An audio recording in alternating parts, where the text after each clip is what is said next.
UPI has transformed how India pays, but rising fraud linked to collect and autopay features has also pushed the NPCI to consider tighter rules. So will this slow the convenience or strengthen trust? Joining us is Vivek Mandhata, Managing Director and Partner at Boston Consulting Group. Welcome to the show, Vivek. Thank you very much. So, Vivek, NPCI is considering a selective phase out of the collect feature for certain, merchant categories. So, how significant is this move in the context of UPI's evolution, and who, in your view, will actually feel its impact the most? So the collect feature is something that is, very prevalent in many of the e-commerce websites, obviously. A lot of the major e-commerce players, though, have the intent journeys already laid out as you were talking about. And therefore, to a lot of large players, it should not impact them too much. The smaller merchants will have to implement some of these intent journeys to make a workaround around the intent link in the collect journey itself. But I think, in all honesty, this is a good move because it will certainly help restrict the frauds. Collect journeys and social engineering are a little bit of a challenge for us that we are dealing with on the UPI front. And maybe it will help in the direction of helping protect consumers. Naturally, it means a little bit of investment that some of the merchants will have to do to implement the intent journeys. But overall, in the right direction. Of course, we have to see how the specifics of the guidelines and specifics of the implementation comes through.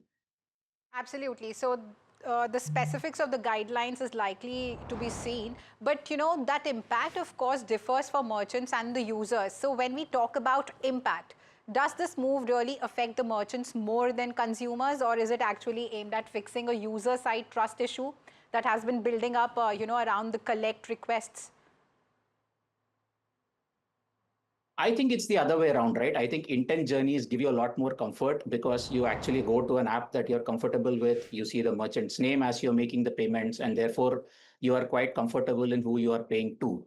Intent journeys, therefore, give you more comfort as a consumer.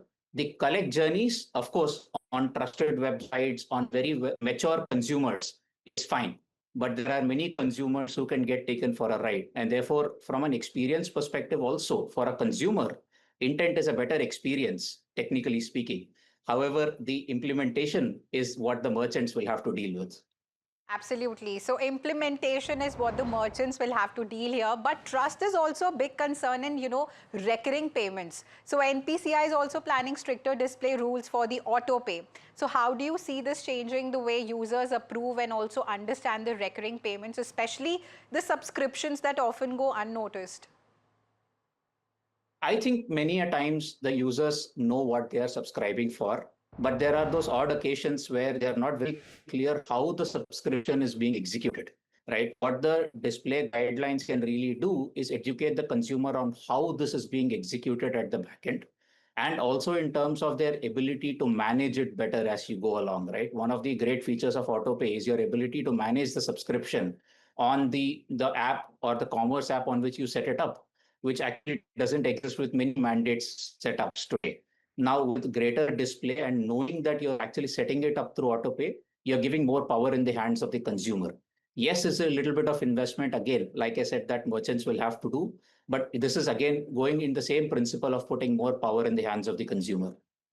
Absolutely, because, even when we've subscribed to a lot of platforms, let's say, and sometimes it does get unnoticed, and, when it has been credited, from our accounts, then we get to know, okay, so, our payments have gotten, deducted from this particular platform.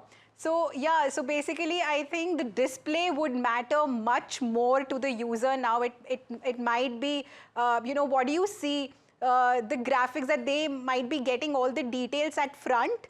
How are you viewing it? It's also about knowledge of what you're signing up for, how long you're signing up for. So the visualization is important.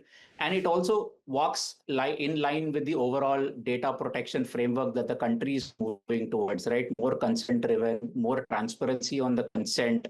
I think this is falling in line with that. Now, it will be work for all of them to create those displays. Again, like I said, we have to see how the specifics of the ask is on the visualization. Hopefully, it won't be too onerous and they will look at it as critical information being shown to the consumer. Absolutely. So, which leads to a bigger design question also, taken together, limiting the collect and tightening the auto pay.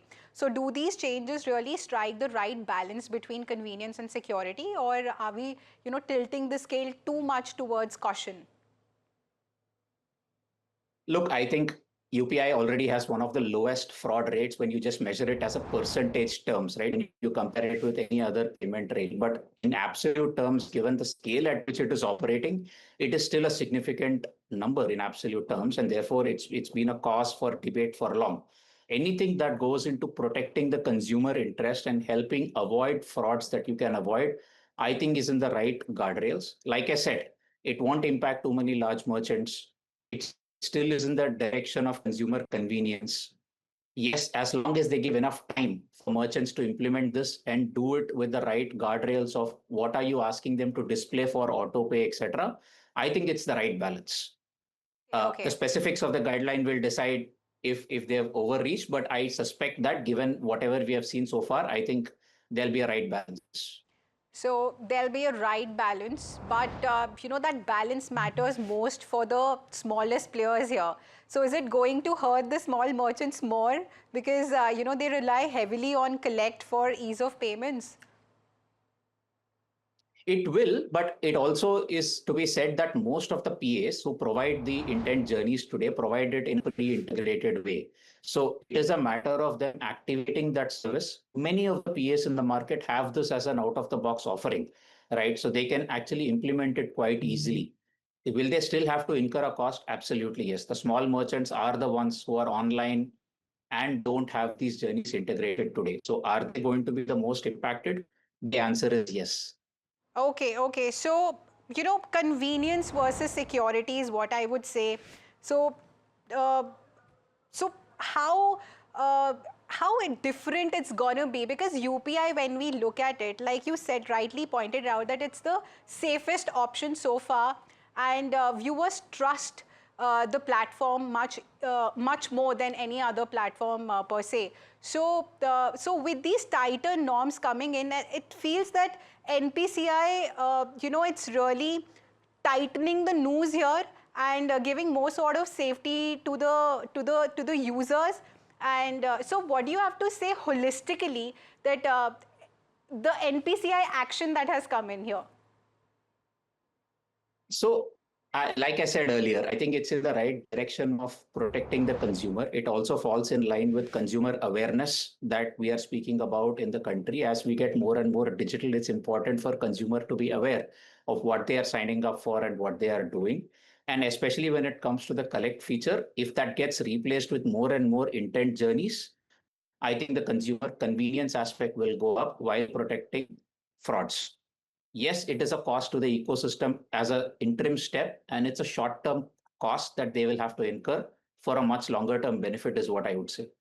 Right, right. So, so as NPCI, is tightening the rules around collect and auto pay, the message is clear that UPI isn't losing its edge. In fact, it's strengthening its foundation. And also for the users, it means clearer approvals and also fewer surprises. Whereas for merchants, it's a bit of a push towards safer intent-led payments, and they have to put in a little more effort there. So Vivek Mandhata, thank you for joining us and sharing your deep insights with our viewers today on this crucial topic.